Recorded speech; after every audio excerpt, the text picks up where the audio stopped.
yeah, like anybody can do it. And this is what like pisses me off is that you're how passionate you are about writing. Someone is just as passionate about directing. Someone is just as passionate about fucking shooting it. Someone is just as passionate just to get the fuck out of their normal job and spend time with like-minded people on set.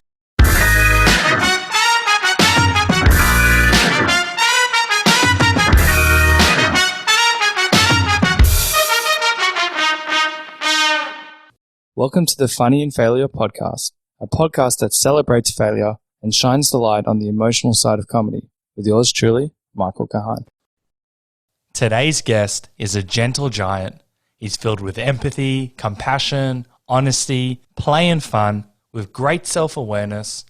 It was an all-around great and uplifting chat, and it was really awesome to hear the story of his show Rostered On, the journey there, and how he went down the unconventional path. This is a ridiculously empowering story, and the fact that if Ryan can achieve success so unconventionally like that, it made me really think that there's really not that much stopping us from achieving our next big dream or goal. Listen and be inspired. It's a nice deep dive, and I think you'll love this chat. So let's get into it. Ryan Chamley is a writer, director, producer, as well as the creator of the workplace comedy series Rostered On, which you may have seen on Netflix. His production company, Robot Army, is an award-winning production company from Geelong, Australia that specializes in bringing unique and engaging concepts into reality. In 2016, Robot Army produced the long-form web series Rostered On, which went on to amass 250 million views online, the first Australian independent comedy to be acquired by Netflix. The second season of the show was also the first Australian narrative comedy to be commissioned by Seven Mate. The success of Rostered On helped to establish Ryan as a rising talent in the Australian film and television industry, and he's continued to work on a number of other successful projects since then, including in 2022, revisiting the world of Rostered On for a third season titled Counter Girls. Ryan also created Jeremy the Dud, which also reached a significant online audience and attracted interest from several notable production companies and broadcasters, and won fans worldwide for its insights into life with a disability. The trailer instantly went viral, racking up millions of views. Jeremy the Dud won Best Film at the Flicks for Change Film Festival in LA and the Melbourne Independent Film Festival. He's also currently working on his debut feature film and exploring the world of animation. So as you can imagine, we dive deep and we cover a lot, and we chat about happiness, starting his production company, collaboration, Rostered On, dropping out of high school, ADHD, skating and great communities, Hollywood meetings, going big mentality, insecurities, and his passions. Before we get into this chat, in case you aren't aware, the videos are now available on YouTube under Michael Kahan. That's Kahan with a K, unless you're listening to it already. I'll still be posting snippets of these chats on Instagram under Funny in Failure, so check them out if you want to stay in the loop for upcoming episodes, or you want to ask a guest a question. I'd also love it if you would share the podcast or share your takeaways from the chat. It really motivates me, helps the podcast grow, and ensures I can lock in amazing guests like this one. And just as a final reminder, the podcast comes out every Monday at 5 p.m. Australian Eastern Standard Time, with the video to follow the following day. Anyway, sit back, relax, and enjoy today's epic episode. I was thinking about it for the last few days where we should start, but I think this is okay, I've seen your website and the picture you chose of yourself. I need to know why you picked it. It's hilarious. Is that the Renaissance? Yeah. Yeah, so that is so Robot Army, I guess, started with my business partner Stu slash hetero life partner, work wife. We started the company and it was just two of us wanting to sort of create. But we had someone joined the team. His name is Brendan Weston. He's an absolute freak of nature when it comes to editing, when it comes to motion graphics, and just one of the best guys you'll ever meet.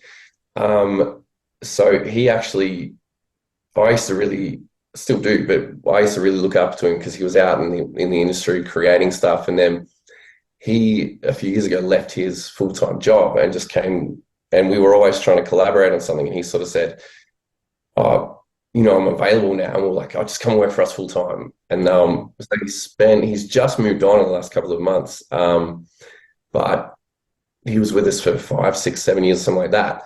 And one Christmas, he rocks up with these framed photos of all of us in these like Renaissance style portraits, and it was so funny. So we were like, "Well, they've got to be the website photos." So they're framed in our office, and that's just a little a little homage to him. That is absolutely adorable, and I love it because it shows a side of you. Like sometimes, like when I started my website, I thought I had to be serious. I have to present myself because you've got a production company. I think you've also done some like corporate work. You've done heaps of stuff. We'll get into it, and you feel you have to be a certain way. And then just showing that just shows that. To me, that's like a key indicator of whether I want to collaborate with you. Is just like, you're just being yourself. Yeah, man, it's all of what you said is it was a roller coaster that I think we all go through. So this is a really wild story. We'll get into it, but the way that you actually started your production company, I'd love to know a bit about this. And then I've got so many questions about it. Yeah, for sure. So I was probably not surprisingly working at JB Hi-Fi at the time. Why is that not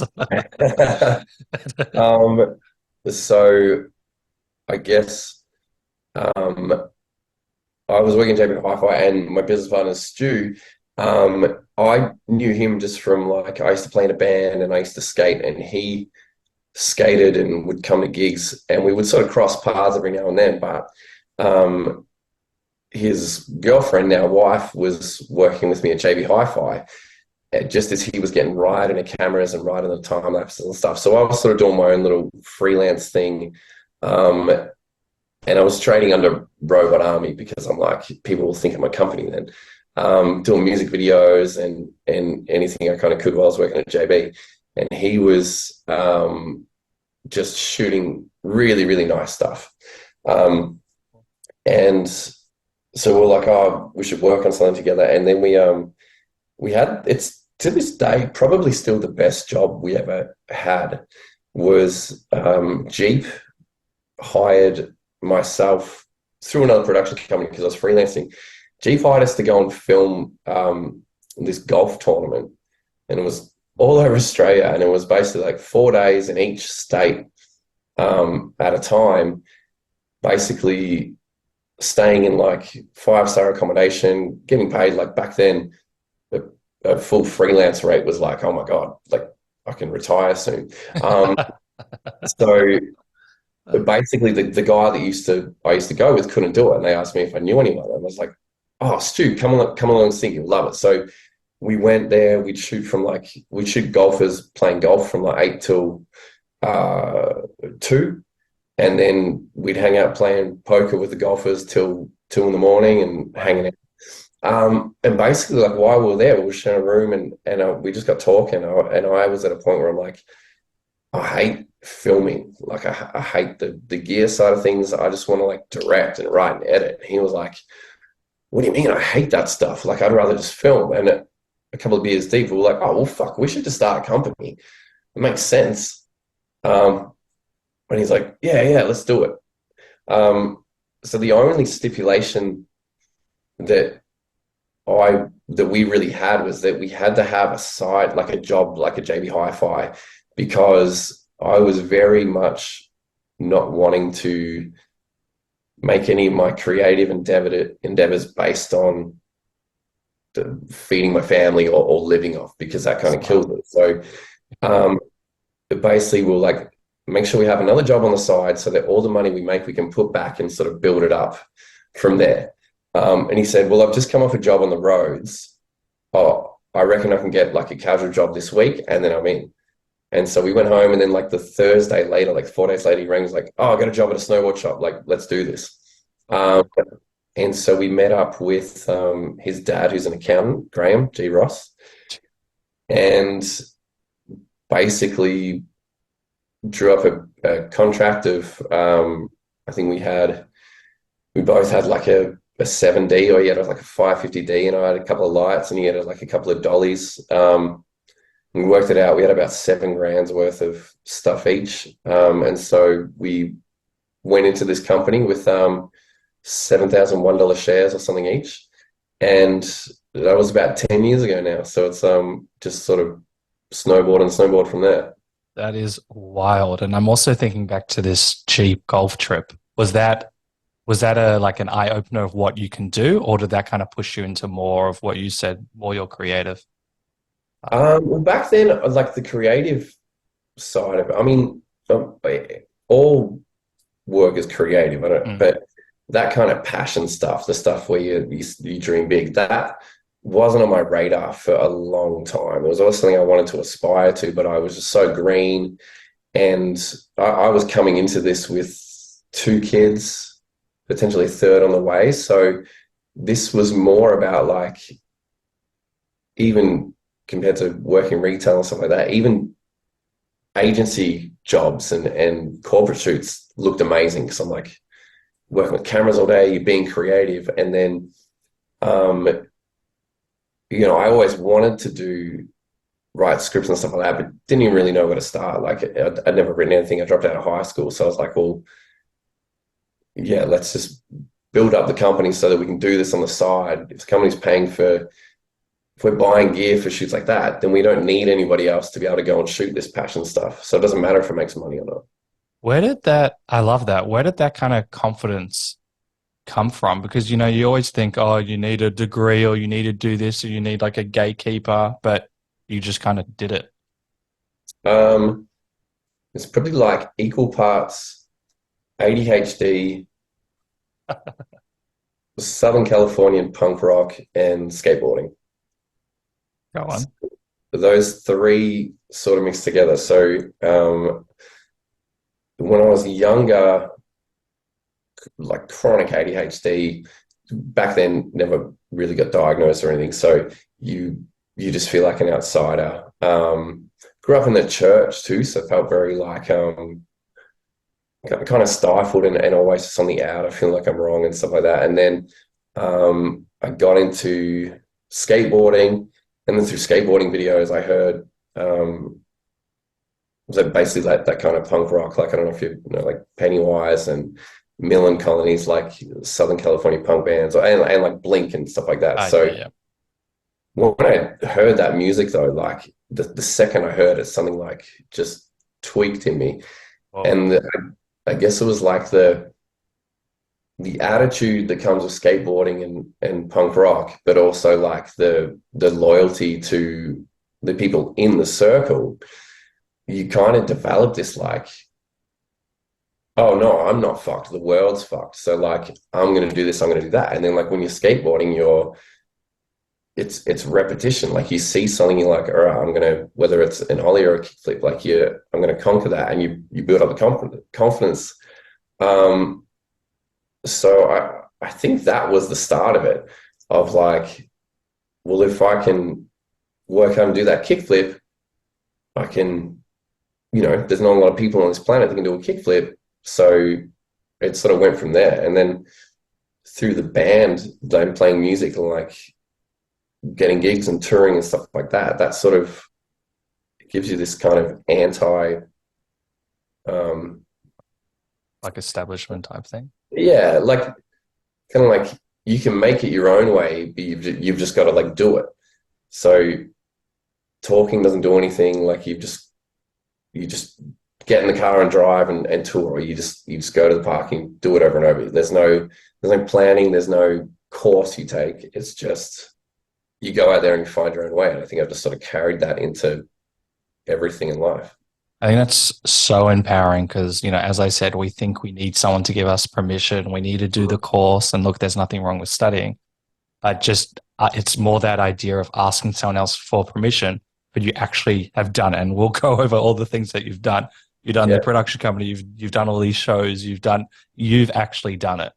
And I just, I think it's really awesome. And, actually talking with the skateboarding community, I know nothing about skateboarding, I'm sure that doesn't surprise anyone, but I heard Tony Hawk talk about it, and he talked about feeling like an outsider. And you probably know his story maybe better than me, but he talked about the community, and it was family to him. And he didn't necessarily have a family outside of that, and it just made him feel more confident that he could, like collaborate within ideas. Not that he's saying I'm going to do this and this, but just he had a community to express. And I found that so empowering because I didn't think of like these little things, or they're not little, as something that can really help us towards living like a better life. That makes sense. Yeah, absolutely. Like it's strange. Like I said, I was in the church, and I struggled with religion inherently, but the way that it's sort of preached and communicated, you sort of felt to yeah, that kind of like turns your own. You feel a lot of shame, a lot of guilt. But I would witness like a lot of these people I knew, and don't get me wrong, I think there's a lot of value in religion. I know some of the most influential people in my life have been devout Christians, and um, I don't resent that or anything like that. But I would see a lot of, I guess, two-facedness, and again, being I've been diagnosed ADHD in the last couple of years, so it's sort of like applying that filter back through the years. I'm like, oh, okay, that's why I felt like that because I've got a bit of a different lens. Um, you know, the support that Christianity sort of presented was always contingent on if you are doing the right things at the right time. And then what I found was the flip side, that these group of skateboarders where people would walk past and walk to the other side of the street because we're all like tatted up and just look like bums. They were the most loyal. Like I've still got those friends today. Like they're the most loyal sort of just group of people, and it was a connection point. Like you'd go interstate and you go for a skate and you see another skater and you would just start chatting. It was like this bond that you're just like, oh, they get it. They get what they get me. And so that was really important, like that kind of connection to something or somebody. But it teaches you a lot of resilience too, like hard work, repetition. Like most people won't even learn to stand on a board, let alone how it moves. And it's hours and hours and hours just practicing and trying stuff. And then if someone else does something, everyone's so stoked. Like everyone will throw their shit up in the air, they'll throw water around. It's like a huge celebration. It's beautiful. It really is.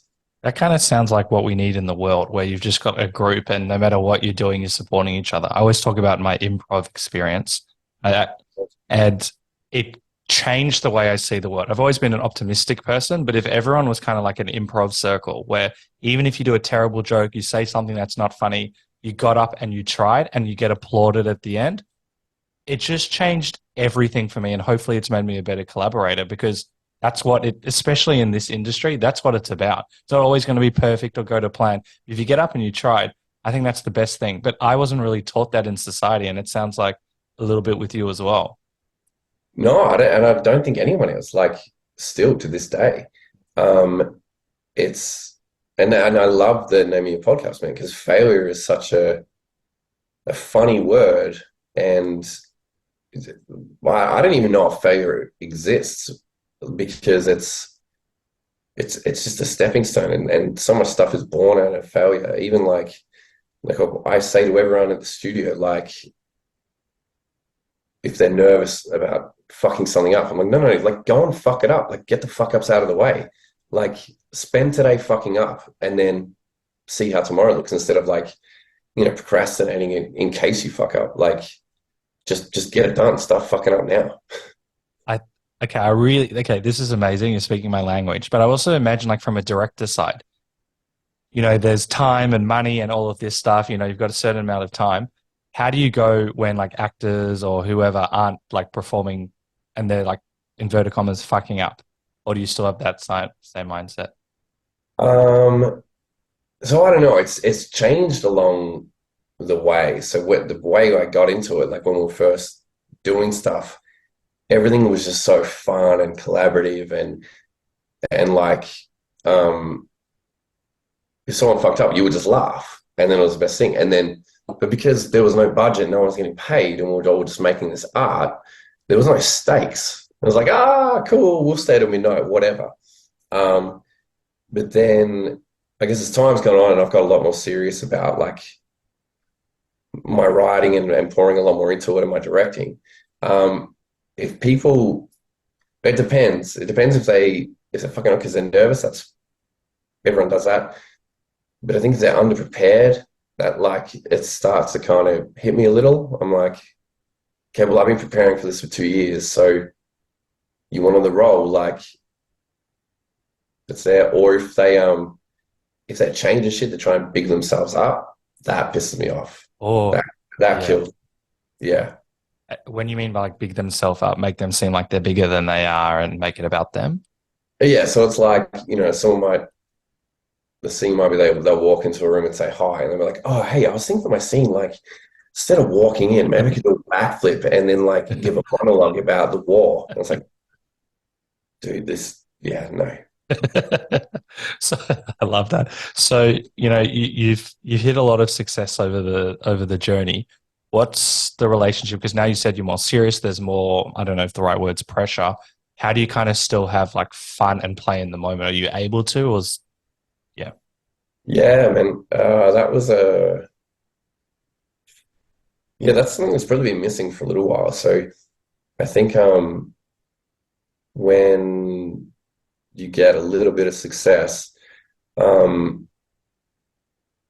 we're all us creatives are just starved for validation, and we feel like outsiders our whole life.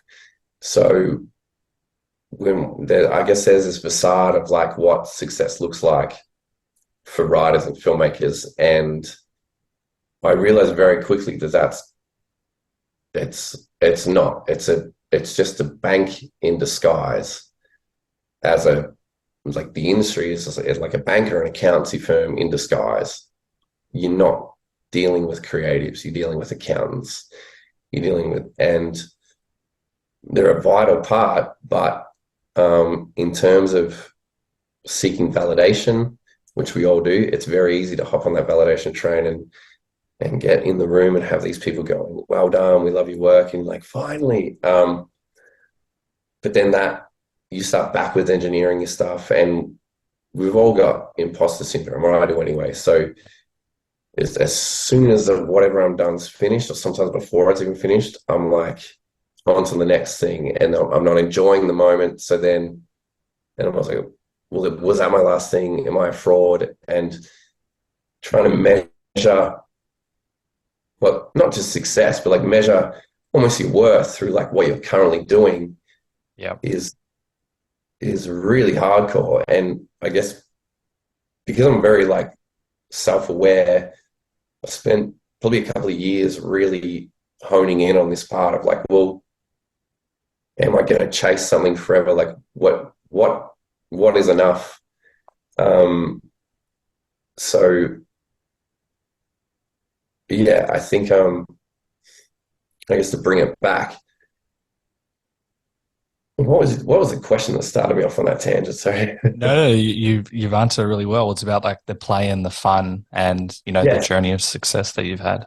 Yeah. So when you take it too seriously, or you try and force things, or in my case, if I'm working on stuff just because it makes me feel like a success or a creative, or not an imposter to be working on something that's funded right now, that comes with so much stress, because it's not what art is. It's not what it becomes a job. It becomes like you're chasing validation instead of enjoying the journey of making art, and it kills it, man. It killed it for music for me like years ago, and it almost killed it for filmmaking stuff for me too, because I was so wrapped up in other people's idea of what success was, and kind of checking my watch, see how much time I had to be that person.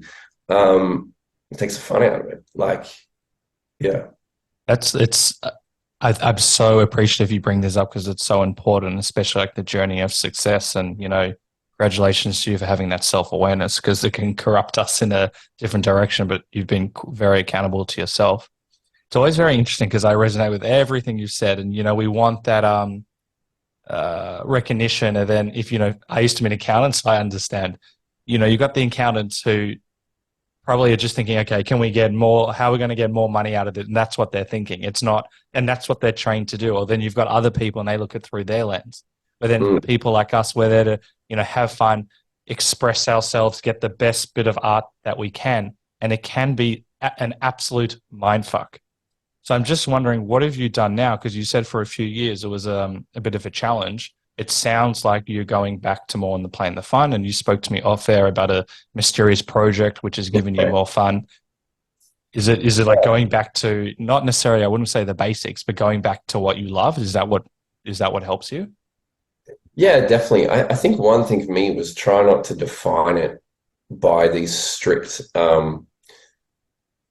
streaming platform or feature film formats, because I don't know, like creating it's just something we have to do and I say this term, I feel a bit wanky saying it, but like as artists, you just want to make stuff to make people feel, whether it's to laugh or to hit something or to relate to, and I can get that fix in so many ways. And being so like tunnel vision focused on a 22-minute thing or a 90-minute thing or like 120-page script, like I'm just got blinders onto all this stuff that's so fulfilling. So I've been just doing like so I've been working on a project for a couple of years. I can't really talk about because the nature of it is the secrecy of it is what I love. But it's basically bringing a bunch of my loves together. There's nobody telling us we can or we can't. There's no deadlines. And the project just changes from where it started to where it is now to potentially where it will go. It can just sort of reshape, and that kind of initial buzz when you get excited about something, that keeps popping up. And then when you do a little bit of it, you're that stoked, and it's so much more of a rush than the 5 minutes you've got a bit of heat on you when you release something, because it's all internal, it's all self-serving, it's not based on other people's opinions. And for every 100 compliments we'll get, we're just going to focus on that one fucking negative one anyway. I agree, and I want to hear about your experience with negative comments in a sec. But with this idea of shared ideas, and correct me if I'm wrong, when I'm first starting out on a project, I don't like to share it with everyone. Not that I've got it to the levels that you have, not that it's a comparison, but when it's within my circle or my friends and we're just, building up on something, that's so exciting. But then if I was to share it with, just making this up, like an executive, then the joy can be like, oh, do this, or we can't do this because of budget costs and all of that stuff. That can take away from me. So I heard this on another podcast about when you receive an idea or when you get an idea, however one frames it, to just like kind of nurture it and play with it. And then once it's developed, share it with the world. Do you have like a take on with your ideas, or you just, when it feels right, you share it? Or? Yeah, definitely. So that's a very funny point. It's kind of weird to put your finger on, because I am all about creativity and everybody's self-expression, but at the same time, you've got to put the reps in to be good. You got to know your place, and you got to know that just because you're decided to write a script, that doesn't mean shit to anyone else. Like you're not owed anything, because you got to work 10 times as hard as anybody else just to get in the room. And even if you get into the room, just because you think your script or your story or narrative is better than someone else's, doesn't mean that, like, you're just going to manage your expectations. They're not going to they spend millions of dollars on how they're branding, what shows they want, what films they want, how it's like you're not going to come in there with your log line and have them go, oh, fuck that, let's make your movie tomorrow. And the funny part is, a lot of the time you don't need that amount of money, that money anyway, depending on what the film is. Like if you're going to go and write Avengers, you're going to need a budget. But there's ways of writing within your means. There's ways of creating within your means, but you got to work your dick off, man, or vagina if you're a female. I love that though. Yeah, like you go, if that's where the proof is. Everyone is gonna do something. No one, a severely less amount of people are actually doing it. It's very interesting because, I'm not a stand-up by any means, but people used to come up to me and say, oh, I'm going to do stand-up. And then with writing, I've got this amazing idea. And people would always, I don't know why they're coming up to me, I'm flattered. But anyway, people are like, I'm stand-up and writing. Then the next time I would see them, and I used to do this, and I probably am like this with other ideas. And everyone, then I see them the next time, like, so you doing it? And they're like, oh, no. I'm like, why? And like, oh, blah, blah, blah, all these excuses. And it's very interesting that, it's very hard to actually put ourselves out there and do it. A lot of people don't actually do it. And just to what you said, we can have all the ideas, but actually putting pen to paper is actually such a further step. Because I'm sure you've heard, I've got this idea all the time, and you probably... Oh, yeah, a lot, yeah. Yeah, and I think like that's probably one of the biggest realizations I had when Ross and I first got Netflix. I was in a lot of general meetings in Hollywood, and I met with all the big four agencies. I was meeting with management companies and stuff like that, and it's a buzz, man. Like it's pretty much like that's what everybody aspires to, being in that room. And it's true, man. You don't have a bad meeting in Hollywood. It was like, hey, we'd love to work with you, man. Great work. And you're like, oh, thank you. I'm about to.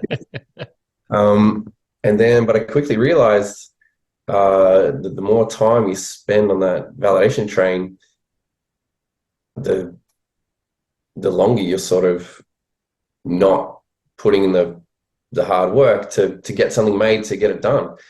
And you can have all you're great in the world from people, but there's going to be a point where you got to give someone something to make and something to be stoked about, because you can't just ride what you've done like that forever. And for me, it's not about, every project I do, I see as a stepping stone. So like, even when I'm in it, a lot of the time we're like, we know we can do better than this, but this is what we've got the means to do now. And we're going to, we'll build on this and build on this. And so what kind of really stood out was like, the general meetings mean nothing. And the most important time in anyone's writing journey is when you are fighting that blank screen. And it's not the glamorous moments. It's just when you're in a Dorito-stained T-shirt, in uncomfortable clothes, and you kind of need a shower, and you're persisting to write that next page or write that next song, even though you know that you may delete it later or it might suck tomorrow. That's actually the stuff that gets you where you need to go. And the hellos and the pats on the back are so fleeting, and they do nothing. So maybe we'll get into it. So I'm going to spoken about a little bit on my podcast. I had a production agency that were interested in my script, and it was a lot of like pat on the back. And very long story short, let's just say they weren't in alignment with what they were saying, and this is going to be the next big show, and blah blah blah blah blah. Your show was the next big show, but when you've got all of these meetings and people are blowing steam up your ass, how did you kind of navigate to make a deal? Because you said that you obviously got a Netflix deal, and then there's 4 agencies. How did you kind of like get past all of that noise? Because we do have, we want validation, there's imposter syndrome, there's 1,000 other things. How did you actually let go of the noise too? make the best deal for you? Yeah. So I guess there's a few key things. Like we had no expectations. Like Oh, nice. my goal for Rusted On was I wanted to get 10,000 total views on the pilot, and there was um, no vision to make a season, no vision to do anything. I just wanted 10,000 views on YouTube. Um, and then, so along the way, we had two producers come on board of Rusted On, who are Stephen Luby and Mark Roos. So they're Ruby Entertainment, and they are gods of comedy in Australia. So they produced the first season of Kath and Kim. They produced Crackerjack. I still think to this day maybe the biggest box office comedy in Australia. And what I really loved about it was they produced, I don't know if you remember a show called Fast Forward or Full Frontal, like a sketch comedy show from maybe like they produced that. So we got those guys on board, and unfortunately Mark Roos passed away a year or two ago. But again, being self-aware, I basically rang them and said, I'm about to give it to them for free because I'm so excited. So can you guys do the negotiations? And they said, yep, cool. Oh, cool. Zip your mouth. Because they're like joint owners of Rusted On. When they came on board, as joint owners, and they brought just a level of experience and mentorship to our very green YOLO way of doing things. Yeah. Isn't it crazy? So similar experience with me, with this production company. I won't say any names. It didn't work out, which is the best thing that's ever happened to me. Who would have thought I was almost like promised a Netflix TV show, and that was the thing that I wanted most in the world, and not getting it through them is the greatest no or yes, however you want to call it, I've ever had, because I know it's still going to happen another way, but working with bad people, which we can get into. But I had they were like, just sign, and I was going to give away everything. I wasn't even going to get like created by credits. I was so green, and they're like, it'll work out. But then I got my dad involved. He's not in the industry whatsoever, but he's good with contracts, and I got an American lawyer. And just having someone go, like, no, this is fucked. This is a red flag. This is no. Just having, because when we're so green, we can put our hands up and do silly or stupid things. So I like that you called up these people and they actually helped you negotiate what would have been probably a much better deal.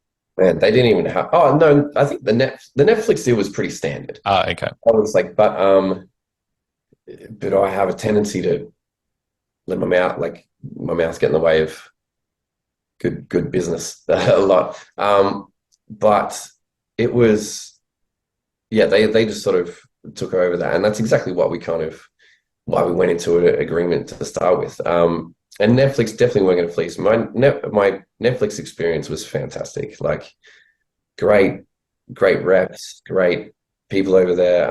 It was awesome. Like, it was, yeah, definitely one of those dream come true kind of experiences. Do you remember the moment when you signed, you put pen to paper? So I think it was a digital signature, but so yeah, I was looking forward to those sort of key moments. And I had another one on, and this is a bit of a tangent, but it's just so fucking funny because those moments are huge. You always think about those moments. So season 2 of Rusted On was commissioned by Seven Mate, based off the success of Netflix and the views online. And it had a much bigger budget. It had a big cast and crew and that kind of thing. And we're shooting in this location in Melbourne. And I remember going in one day and it was magic. Like, everyone was setting up, the production office was setting up, like people are lining up the costumes, like people are coming in for fittings, like it was just buzzing. And I was like, fuck, this is amazing. Like, I can't believe it. And then the next day I was supposed to go in and sign the contract. And so got up early in the morning, I put a shirt on, like I just fucking felt good, man. The sun was out, hit the location, and I'm just like swaggering in, like push open the door, and I'm like, oh, it's locked. And it was like a record scratching, like, I'm like, oh, they must be Oh, back. I'm like, cool, rocking around the back, come in, and I'm like, oh, no one's here. And I'm like, oh, all right. So I'm looking around for everyone, and no one's there. And I end up calling Mark Ruse, who brokered the whole deal. And I said, oh, hey, man, like, what? I'm here. It's like, oh, what are you doing there? I'm like, oh, I just thought everything was like going off. I just want to be around it. And he's like, oh, no, that was yesterday. Like, everything's done. I'm like, oh, all right, cool. And I said, oh, well, do you want me to come to your office to sign the contract? And he goes, oh, no, it turns out they only need one signature. I just signed it. It's all good. I'm like, ah, cool. No worries. oh. It's just like one of those funny little things where, yeah, everything you think is going to be the big moment isn't. And it's all this stuff that you take for granted. Like, that's the real stuff. Isn't that the artist journey? Like we build up, amazing achievement. Congratulations to you and your team. The artist journey where we, this high moment where we're going to think we're like in our mansion, sign it, and someone's going to give this like $100 pen, and it just doesn't happen in the way. Are you able to now? Because something I've had to teach myself is to really celebrate the small wins because there's so many no's, there's so many things that don't go into our favor. Are you able to, do you work with that? How do you kind of like celebrate? I don't. Like it's something I'm trying to do. So I've got a very I don't know, because I just love what I do so much. I've got so much to say, and I just see things in a certain way. I am like super, super self-critical, where even anything I've done, I struggle to even accept any sort of accolades or anything. Like someone will come up and say, "Oh, hey, I loved Ross tonight," and all I'll do is immediately think of like all the things I change, and then I'm super aware of like if I seem too enthusiastic to say thank you, I'm going to look like an arrogant prick, and they're going to think that I think it's the best thing ever when I don't, because I didn't even at the time. Like my head just goes off, and then and so I end up just being like, sorry. Like it's a weird little thing, and it's like, I get that. so the small wins, they're really hard, man. No, I don't, because I dream really big, and it's something I've got to get better at doing. Is I enjoy the journey, but like I don't celebrate the small wins, which is something I really want to start trying to do. It also sounds like you're celebrating in terms of the actual doing. Like, that secret project, you're getting so much joy out of doing that. That's celebrating. That's a huge win. Because a lot of us, we might not, like I've done this before, I don't do it anymore, and I know how dumb it's going to sound. I'm writing this show to get it made. And as you said, that's silly. We won't even need to get into it. But actually, the craft of actually enjoying it is celebrating. And that joy is just, oh, it's the best. That's it, man. Most of the time, by the time something's out, you've seen it so many times, you're sick of it because you've sat in so many edits, and you're already thinking about the next thing where you can learn from that thing. So like the release of it is, it's really nice to have something performing well, but it's I don't know, for me it's just I want to get in the room, or I want to get back and say, oh, I just want to like talk about an idea I've got with someone that I know that's going to get it, so they can hire me up to go and do it. Because yeah, I don't know, when you release it, it's kind of over, it's done. Mm. You know what? You're not going to watch it on Netflix. You're not going to watch it anywhere. So it's like, all right, cool. And then it's like just silence. And you're like, all right, well, let's do it again. Or yeah. I have 2 points. Maybe I'll start here. In terms of dreaming big, this is amazing. A lot of people, for various reasons, which we could talk about for 200 hours, we feel like we can't dream big. We have to be in our lane. And then there's which is wrong, a societal thing, like not finishing high school. I know people in previous circles who didn't finish high school and they felt they were less than. But then you have like this skateboarding, which is wrong. But then you have this skateboarding community shows that you've got teamwork and an amazing environment. But there's all these little points in society, or at least through my perspective, where we can kind of feel less than. And yeah, I can see you nodding. And then just to be able to dream big, a lot of people, like even writers or whatever, they go, "Oh, I'll just write at this level." They're afraid, and I know this because I've been afraid to go to the highest level that the project can go. But to actually put it out there and say that, I think that's really amazing. I'd love to know, has that been something that you've always had? Is it something you think about? Is there anything there?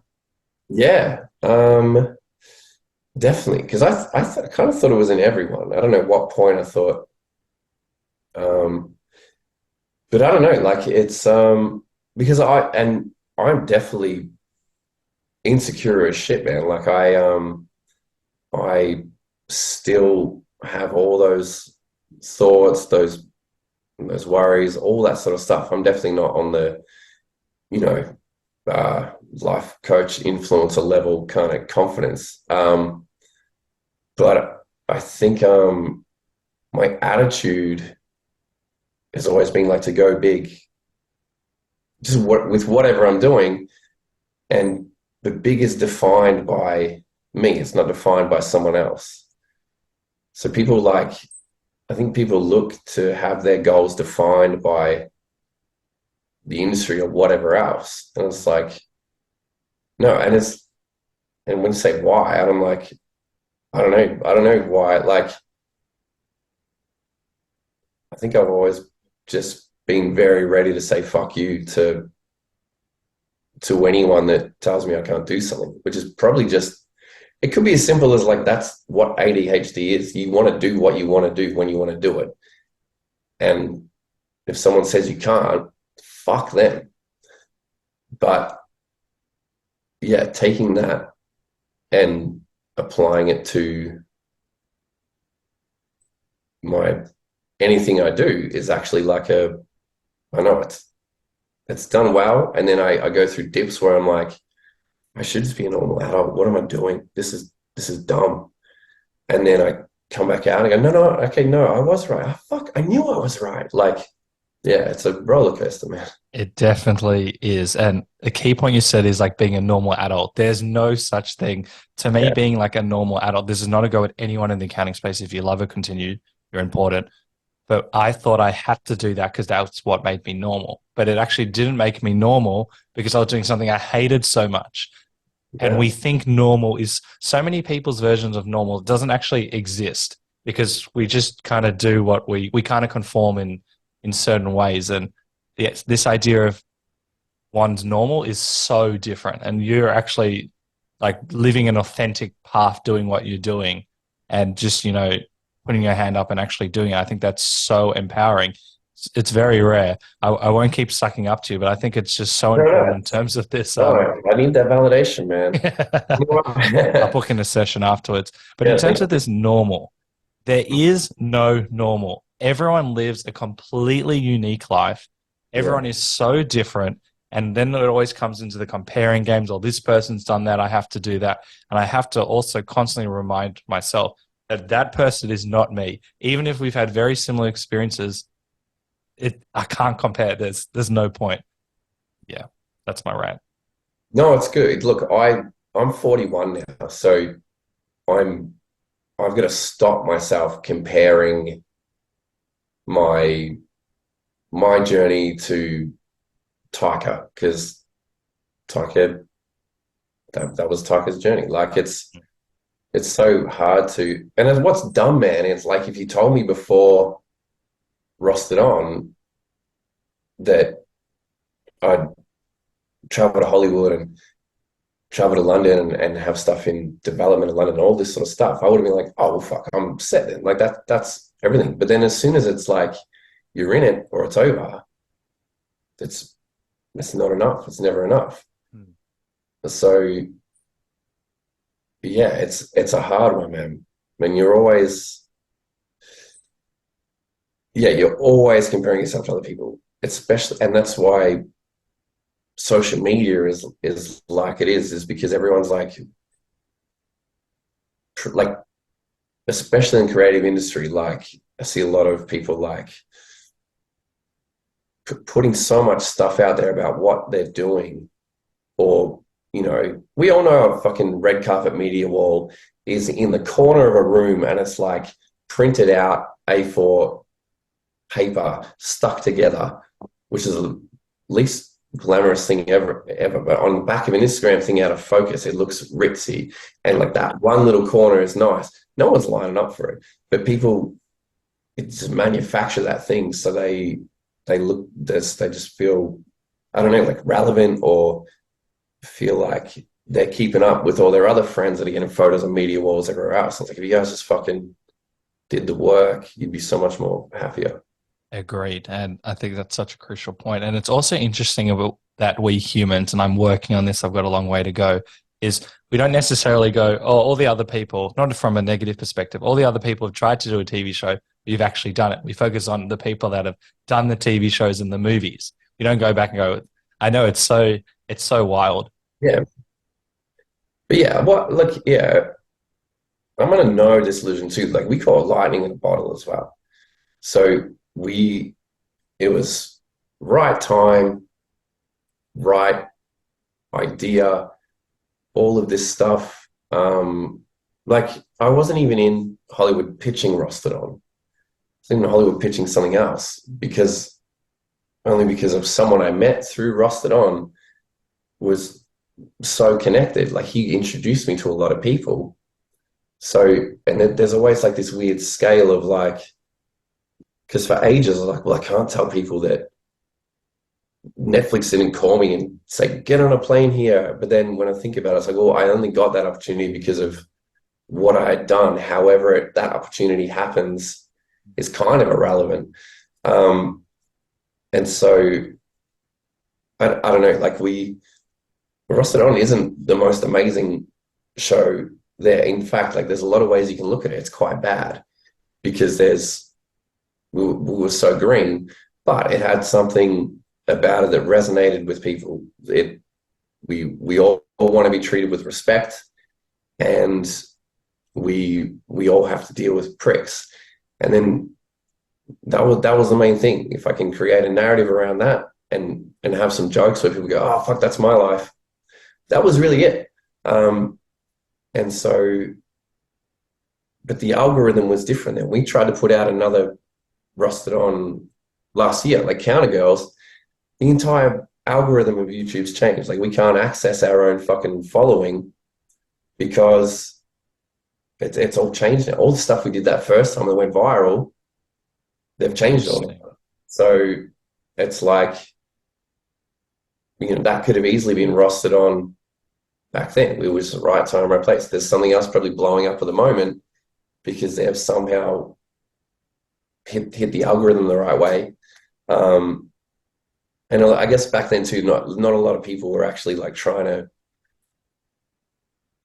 It wasn't quantifiable. Like, going viral was still like a little bit random, a little bit special, and we did plan to. It didn't happen accidentally. Like, we did plan Through the memes. Through the memes. So we made a very deliberate decision to not make a trailer first or to say it's a show. I basically just said, I want someone to laugh as quick as possible, and I want them to share it. And that was the mentality between.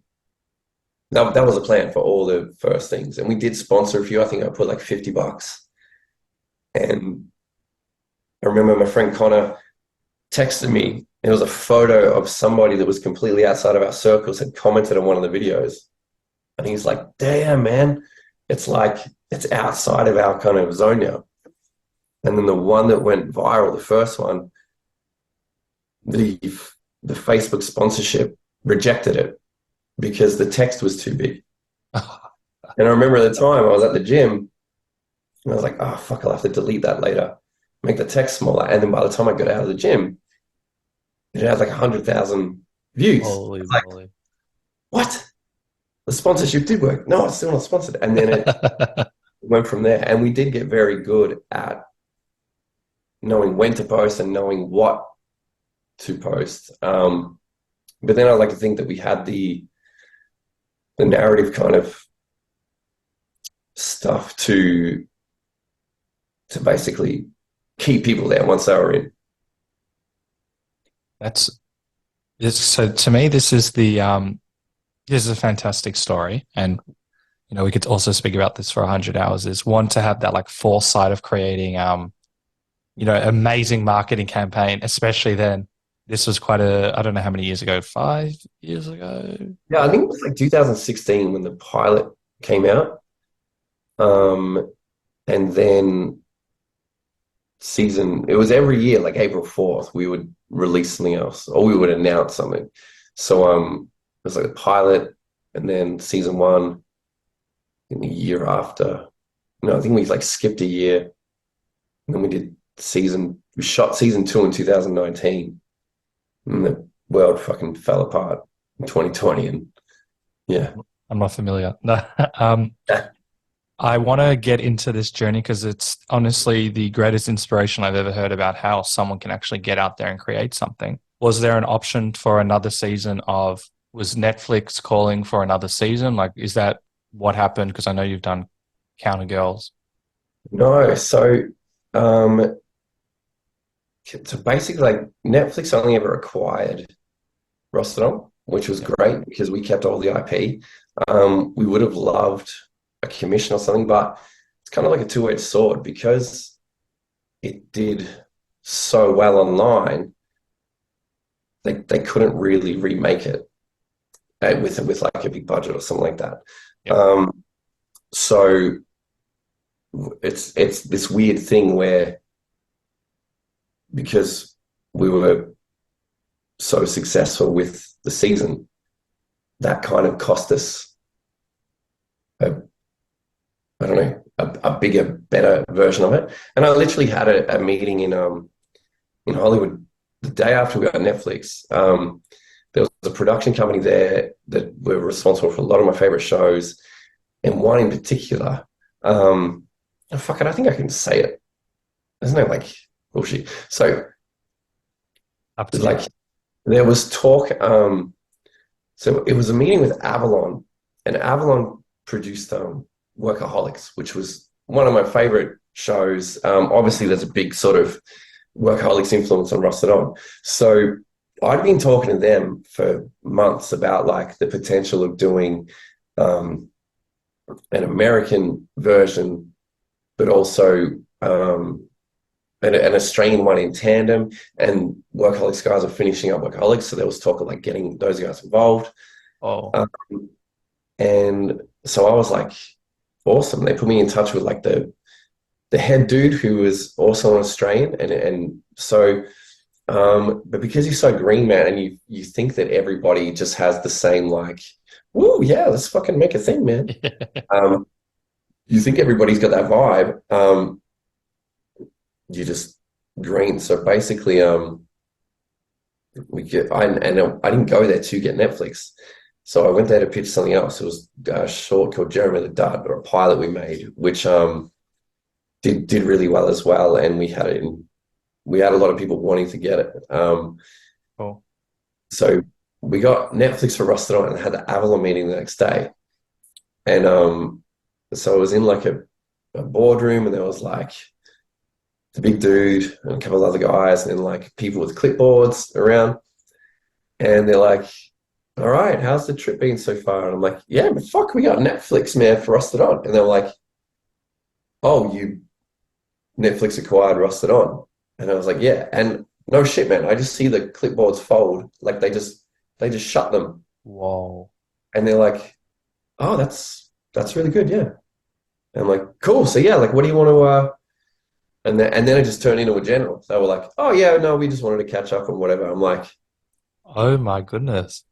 and in my head, I'm like, oh, I don't care, I got Netflix. But then, you see fucking Superstore come out a little while later and you're like, I want no, no, I actually think Superstore might have been made first because, of course, I Googled it. But they're very, like, it's not rocket science, man. It's like disgruntled employees pissed off in a shop. It's not like I wrote Inception and they're ripping that off or something. Well, I've always and I like the show very much. I always tell people when Rostodon came on it. Well, later on when I found out about it, it's kind of like the Australian Superstore. I mean, that is I really like Yeah, that show. Yeah. So thank you. when they closed it, was it more that what was that feeling? Oh man, I just got Netflix, so I didn't give a shit. I was like, oh, cool, whatever. But now when I know a little bit more about the industry and how things work and how to set up like a well, first of all, like how to get yourself fucking paid properly to make something and continue that and put the pieces in place you need to sustain like a series over a amount of time. That was oh man, even still to this day, we could have had it in development for 2 years and then they could have gone, oh, you know what, actually no, because this focus group says blue shirts are out and we've already shot the posters and it's going to be Oh, 0.1 above budget to reshoot it, so we can't do it. Like it's all those little I wouldn't things. I wouldn't change anything around what happened with season one. It was just magic. And so I'm very, very happy to hear that. So they closed it because they knew that once Netflix had it, what was, I'm not following 100% because there was that Well, shift. so I think Rostodon is very, very raw and indie, and it's, compared to American TV or even like network TV here, there is a distinction between the two. There's something about Rostodon though where I think I wanted it to look mundane. So my business partner, Stu, who's also like DP for everything, he was hating it because he's like, man, it looks so bland and boring and shit. I'm like, no, but that's the idea because that's how you feel at work. I want it to feel like work. I want people to be like tearing their fucking faces off watching it.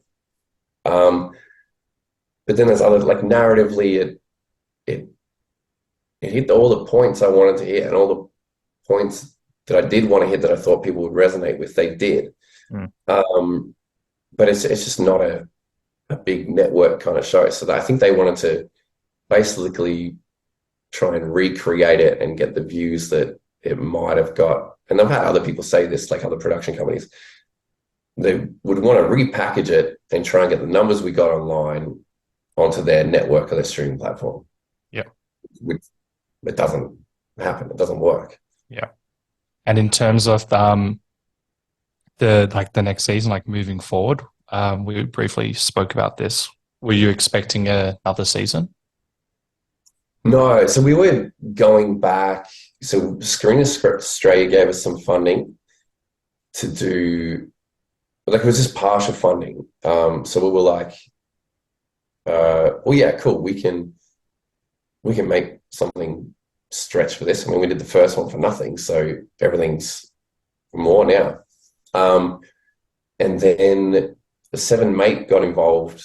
And you know what? There actually was, now that I think about it, again, being so green, Netflix were interested in coming in on season two. But Seven Mate said, no, we want it outright. So we'll put in Netflix's money. And I'm not sure. I may have fucked up. And then That network working with Seven Mate, everyone was awesome. Again, another fucking just pinch myself moment. But I think that basically they were wanting us to bring the views that we're getting aligned to their network. And when we weren't, they were like, oh, okay, that's sort of not working. It all changed up. But yeah, no, I think I'll always wonder that now. If Netflix went in on season two, what that would have looked like. is it possible that you could do it? Or someone owns the rights and it's Oh, you mean future from now? yeah. Oh no, so that was season two. To be honest, I think I'm kind of done with Rostodon. It was, I love it. I love the people involved. Like all of us shared something so special in like I just put a free casting thing out on Star Now, and now I'm, really close friends with a lot of them, and they went on the sort of this different path. And some of my favorite memories are like calling them and saying, you know, this is happening, that's happening. Like when we got Netflix, that was probably the biggest one. So we had we had a meeting, and we disguised it. We had a meeting at Ruby Productions, the producer's office.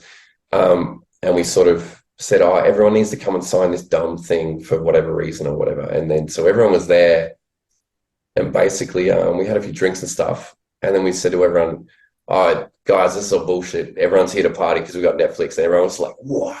And like, yeah. So like those sort of moments are incredible. But I mean, I haven't worked in retail for over 10 years. Like I've worked really hard on my writing. I'm a dad. Like I was a dad then, but like I'm a dad with teenagers, and life's just different now. I got more to say, I think. And I think because I was so green, I just kind of wrote myself into a few holes that I couldn't really dig myself out of. And it depends on what day you get me. Like sometimes I look back and just cringe at it because it was just such a public, like, cutting teeth where, most people write a few scripts and go and make it, and there might be a few short film comps, and they get their reps in that way. Like, Ross Film was the first thing I ever wrote. Well, it's a huge credit to you. I want to pump your tires up a bit, because to me, this is inspiring to anyone that wants to go out there and do something, regardless if it's in the creative field. You would have been told, and I think I've heard this before, that you can't do it with no budget. You went on Star Now, like you said, and you got a bunch of free actors. You paid, you put a little bit of money in, and you created something which is kind of like hit the world in a sense, especially in Australia. And you would have had a lot of people saying no in some form. And you actually went out there, you did it, you created the space, you got this team together when everything in this world kind of says you can't do it. And then you got a show. And regardless if it went on Netflix, you actually did it and you created something. Netflix is a bonus. And to me, when I heard about this story, my friend actually told me about behind the scenes of how you guys actually did it. And I was like, wow, if you guys can do it in that way, I can do it, and so can anyone else. And that's, you kind of paved the way, because that, to me, I've never heard of a situation like that. And obviously, from my perspective, I think I think it was amazing. And that was the first thing you've done, which looked like a seasoned writer. But I couldn't believe that you can create something in that capacity with no money, no budget. But you guys did it. You went out and you made it. And it shows that people can do a lot more than what we're told. Dude, you know what the fucking most annoying thing about it is? I could go and do it now, and even I'm not, like, doing it. Like, I get caught up in all this shit because it is hard work, man. Like, but there's absolutely no reason why anybody couldn't have done what we did. And I was a first-time writer, but I'd written a lot. I did a lot of, like, I tried to put comedy into a lot of stuff. Like, we got our reps up on, it's probably just me being insecure. Like, I'm a fucking, like, I put the work in to those scripts and to developing my directing style and writing and storytelling. But I just hadn't made anything I'd written or really written anything that much. But it's, yeah, like, anybody can do it. And this is what, like, pisses me off, is that how passionate you are about writing, someone is just as passionate about directing. Someone is just as passionate about fucking shooting it. Someone is just as passionate just to get the fuck out of their normal job and spend time with like-minded people on set. But there is no one is holding a gun to anyone's head saying you have to work on this for free. And it's so, like, it's such a dirty word in the industry now. And I'm like, how fucked is that to go out and create and do the thing that we were a lot of like we were born to fucking do, it's like a dirty word. It's like if you wanted to, I don't know, do anything else, if you wanted to start a local basketball team because you're like basketball, no one's gonna go, yeah, well fucking what's the industry, right? Like we were born to do this shit. Like if you want to find another way to make money, Yeah, and do the thing you love, like it just pisses me off, man. I agree. The people like turning their nose up at haven't fucking done anything. It's always the ones that criticize us the most, always the ones that They've wish done they could have. fucking nothing. They're just jealous that you even like type like open Final Draft or open Word. Like they're the ones that just they're the gunners. And just for context too, everybody was paid like for anything that happened. Like we had deals and stuff in place so that everybody would be paid as it went. It was like we make money, you make money. It's simple. But dude, it was still like the funnest set. And because of that mentality, actors weren't coming in and out. Like their call time might have been like 3 in the afternoon. They'd be there at 9, sitting on the floor on set, watching everyone else just to vibe. Like every scene you watch in Rusted On, the rest of the cast is behind camera trying not to laugh. And we were just like discovering it as we went. Like there was this one thing where like, I think the moment I sort of knew or honest something is and you said you watched it. So this thing like the teamwork train that we put in episode 2, I think, where this dude Chris Woods, who's named after a real person actually, does this teamwork train, and in my head it was so funny and so lame, but I didn't know if it was going to translate on screen. I didn't know if anyone else would think it was funny. And when it got time to do that, everyone just sort of started doing it and getting on board with it. And I called cut, and there was just silence. And then everybody just roared laughing. How good. That's the best. I was like, oh, okay, no, it worked. Okay, cool. And that's when I was like, all right, I think we're on something. It's so, just very briefly on the money is a dirty word. It's not. And I think, as you said, like the basketball example, people went out of their way because they believed in it, and then to stay and to laugh. First of all, you would have created a culture of everyone wants to be there. No one's putting a gun to their head, as you said. And that just, to me, that highlights even more the success of the show, is that people believed in it and loved it so much, even if they, and, these are like stepping stones for a lot of people. And a lot of the actors have done other stuff. And, Yeah, it's given them, first of all, it's not even about that. It's just like doing something that you're passionate about and love, that pulls you forward in so many ways that we probably don't even understand. So I just think it's amazing, and I just wanted to pigeonhole that. Before we do a rapid fire segment, we briefly spoke about success and your relationship with it, and this is very common in the industry where we're kind of like onto the next thing. Because as an accountant, there wasn't really onto the next thing. It's, as I progress, I've got consistent work in my mind. But then when we do like a project, you could be acting, directing, writing, and then the project ends. And then we're like, oh, what do we have to do? But I'm not working, and all of these fears come in. Have you changed your view on success, or even after this conversation? Yeah, I'm just sort of like in the process of doing that. So I'm at the point where I've managed to not look at myself as a failed musician that, might be a successful filmmaker depending on how the rest of my life goes. Is a successful filmmaker. Yeah, thank you, man. I don't know. I still go. It's weird, man. I get it, but you are, and it's like the proof's in the pudding. You've done, even just doing one thing, and it's not about other people. You've done, first of all, you've done a lot of things that we've said it all in the resume, but you've done it. You're successful. Continue. I appreciate that.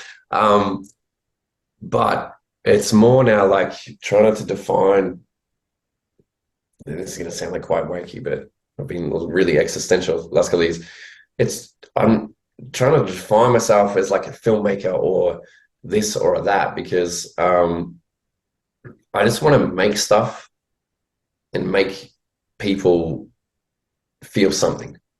And share it. And I used to do it through writing songs. I do it at the moment through writing scripts and doing stuff like that. And the one of the biggest things going through all that is I basically I heard someone say, like, what would you do if you had all the money in the world and, money was no object? And I was like, well, I'd be doing the exact same thing. I would just be paying for my own shit to get made. And as soon as I said that, I'm like, it kind of took the pressure off. Yeah. Because I'm doing it now or I'm doing it then. So it's not like I have to, I don't know. Like I just need to make stuff. Yeah. And like, I just play with stuff all the time. Like I just need to like, just express myself. Like I'm very empathetic too. Like if I'm feeling shit about something, I want to make something to help someone out there that feels shit about something. Just feel seen. I don't want to solve their problems because you can't. It's just hard. But I just want people to feel something. Kind of like when I watch something I love and I feel something. Like I just want that. It's To me, so say that again. That's pretty much what I'm kind of in it for now. Like I just can't help it. Like I could never get another show or anything made ever again, but I just have to keep writing or I have to keep doing something creative. So when I know I'm going to be doing it anyway, it kind of takes the pressure off the whatever the deadline is of if you've made it or not. Agreed. And that you spoke to my soul. I agree. Once you start making stuff, you can't stop. It's just about the pressure that we put on ourselves. Yeah. So what we're going to do now to wrap up the podcast is a rapid fire segment. So the first thing that springs to mind, but take your time because I always derail them. I'm not going to comment on them. Actually, you mentioned ADHD. This isn't so much rapid fire. A lot of my guests have had ADHD or have ADHD, and they've talked of, in society, when we can be labeled as things, we can see it as a negative. There's been a complete shift on this podcast where people have said it's actually been their superpower, especially from the creative side. Has your diagnosis helped you understand yourself better and how you work? Oh, a million percent. Just knowing everything from hacks that, I shouldn't have sugar in the morning because of what it does to my brain and I should have fish oil, but also like just not excuses, but it's just like, oh, there was a reason I did this back then. There's a reason I'm fucking late everywhere or I'm unorganized.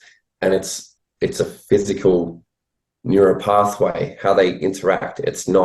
I'm not fucking lazy. I'm not, whatever labels come with it. My only regret is that I didn't find out earlier because I just sit there going, how much shit have I put my wife through or my business partner through due to my ADHD, not even knowing. Yeah. Just that's kind of normal. But it's life-changing finding out for me. Any tips for those that have ADHD or similar symptoms, if that's the right way of saying, anything that's particularly helped you? There was a podcast by Dan Huberman that breaks it down in a way that was just speaks to creatives. He talks about vision being in like frame rates. He talks about when you blink, it's like a take. He talks about the parts of the brain acting like a three-piece band. But that was the first thing I heard where I'm like, oh, okay, I understand this so much better and could relate it to my life. And then other tips would be, you don't need to be a people pleaser. Just fucking back yourself. Agreed. Nice advice. I won't comment on them because once again, I'll derail them. And from the band perspective, you mentioned that potentially, and I don't agree with you at all, that failed a musician.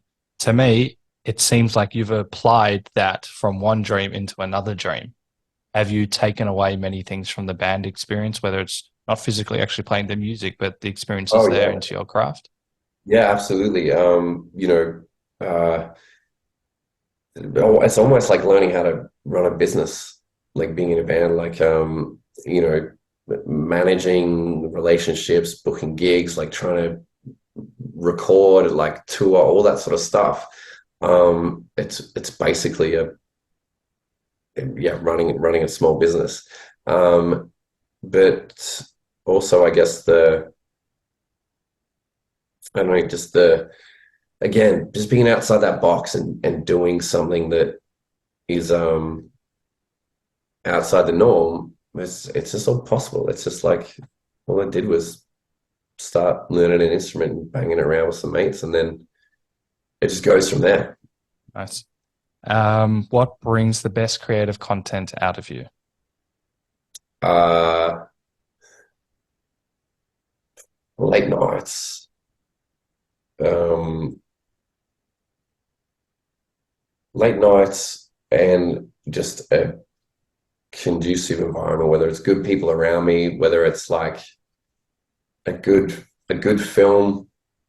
Uh, is it just if I feel something, like if I feel an emotion through something I watch, I'm like, fuck, I need to like get back in and just start letting it out, you know? Hmm. Do you have a philosophy on life you follow? Uh, a vague one, I guess, of um, basically, yeah, if someone says no, fuck them. I love that. Yeah, prove them wrong, I guess.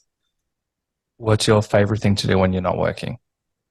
I think my favorite thing to do for the last 10 years, if I'm honest, is every Friday night we have a tradition of homemade pizzas and a movie and snacks with my wife and 4 kids. And that's been kind of a staple. I mean, I do a lot of stuff.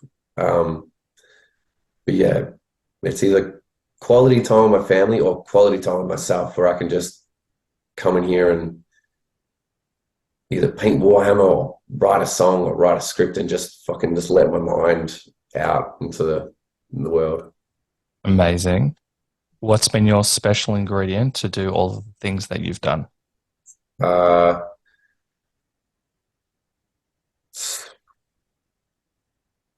Recognizing you're not the best, know your faults just as well as you know your skills, and then get people to help you fill in the blanks. But it's honestly just whatever you want to do, break it down into steps and then just fucking do step one.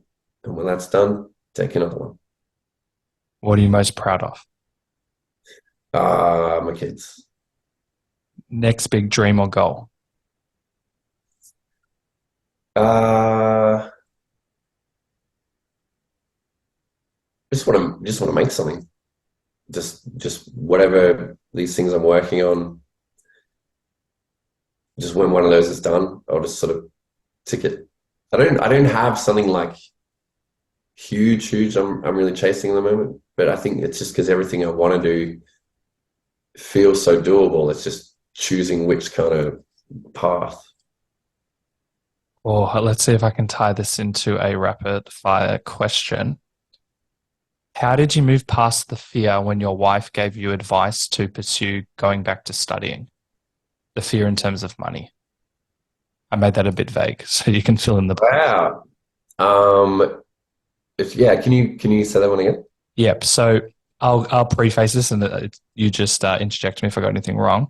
I Yeah. believe that when you've had your first kid, or maybe you're having a second kid, your wife gave you advice to go back, I think, to studying, and that can be very scary when you've got a family you need to provide for them, but you did it anyway. And I think she said, like, we'll just be a little bit more broke now, but it will be better in the long term. And that's very long term forward thinking advice. And to actually do that despite all of the fear, what made you actually walk past that fear? Man, she's always right. And I'm not saying that as a cliche. Like she's always right. And I remember that call, man. It's fucking crazy you brought that up. I was a assistant manager at a Blockbuster Video that had no manager because they didn't want to pay me. Um, and it was some like random fucking Tuesday or something, and it was dead. I was ringing her like, I hate this. And she's like, just go back and study. But the way she delivered it was just like, it was so good. And because I said to her, I'm like, oh, but what are we gonna do for money? And her tone was like, dude, you work in a fucking video shop 4 days a week. She's like, what money? Like, go and do that. And, once we broke it for a long, and she was so fucking right. I'm glad you have that support system. Yeah, me too. Last two questions. If you could go back to a time when you were first starting out, what advice would you give yourself and why? Um, uh, Structure. Oh, fuck. I don't know. Like, you mean about work or about, Life, um, everything, whatever springs to mind. oh man, I'd go, dude, you've got ADHD. No, I don't know. I think I would just go back and give myself a hug and say, like, you're doing good, man, and then bounce because you got to learn the lessons the hard way, dude. Yeah, we don't want the butterfly effect where Yeah, you got to go through it, otherwise, yeah. And makes you stronger. someone can tell me something 100 times. I've got to go through it, otherwise I just don't listen. Agreed. Last question before I ask how people can follow you and keep up to date with you. What is the one question I should have asked you? Um, I don't know. This has been a really good combo, man. Okay. You should have asked me, when are we doing it again? When's part two? When's part two? Whenever you want, man. You're too kind. Anything you want to tie up or you're all good? No, I'm good, man. Like, I think, well, look, I just want to say, I think I alluded to it before, but I used to do a lot of podcasts, and I've just sort of backed myself out of social media a little bit. But the failure element of what you're talking about, I think is so crucial. Um, and I'm not sure if I was saying it to you off air or not, but like, my mentality is like, I'm going to go fuck up today. Like, in terms of, when you're writing a script or when you're writing a song, if you're not feeling it, you're like, oh, I just want to wait until I know what this character's like. No, just fucking like go and write a piece of shit. And you'll look at it and go, that's a piece of shit. And then you start fixing it. And then it comes along. So like, failure should be aspired to, because what comes after that's fucking great. And sometimes failing at something is just so goddamn fun that the journey is so much better than whatever result you were hoping for. Agreed. We're going to plug that everywhere. You've done my job for me. Thank you. Before we go, how can people follow you and keep up to date with you? I've got an Instagram. I think it's Ryan Chamley direct. No, it's Ryan Chamley now because Ryan Chamley director sent a wanky. Yeah, I think that's pretty much it. Robot Army's got socials, Robot Army Productions. But yeah, it's just mainly Instagram. I'll upload all of that in the episode notes so people can check it out. Thank you so much for this chat. You are, first of all, so humble, empathetic, very uplifting and empowering. Thank you for taking the time to do this. I really appreciate it. Oh, it was a pleasure, man. I love what you're doing, man. It's great. I love Ryan's take on how you can do it. It's crazy how he's managed to achieve success, for example, rostered on, with no budget, finding like-minded people who wanted similar outcomes. Despite society telling us and Ryan, we have to achieve our dreams and goals in a certain way, Ryan thought outside the box, created an environment, put it out to the universe, and went to work. My takeaway is, if you really want to do something, don't accept that no, find another way. If you're passionate about it, doing it for your right reasons, there's no reason why you cannot succeed. So I'll leave you with this epic quote. If you can't change the status quo, make the status quo change. Royce White. Thank you for listening to the Funny and Failure podcast, exploring the deeper side of comedy.